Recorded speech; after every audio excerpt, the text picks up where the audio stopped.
Hi, this is Alex.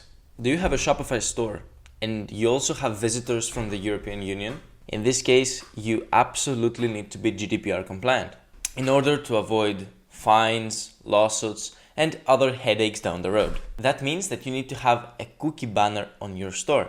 Let me show you how you can do that very easily. Head over to the Shopify App Store and type in Pandectes.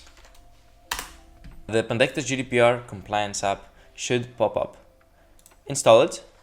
Follow the steps required to install it, like giving permissions and stuff. The next step is to, of course, activate the banner. So click on this button here, and we should have a cookie banner on our store. Here it is. That easy.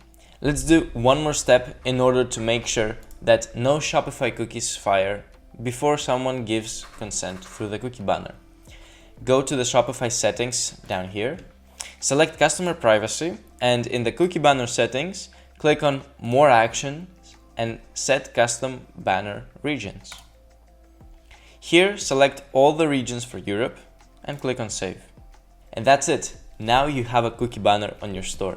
So you're one step closer to GDPR compliance. I will link a playlist down below that takes you through the entire process of making your store GDPR compliant. There might be some steps that need to be taken for your particular store. One more tip that I have for you: upon installing the app and doing these steps, click on the check compliance button. The support team from the app will reply to you in a chat and let you know if your store is okay or if there are other steps needed to be taken. Thanks for watching.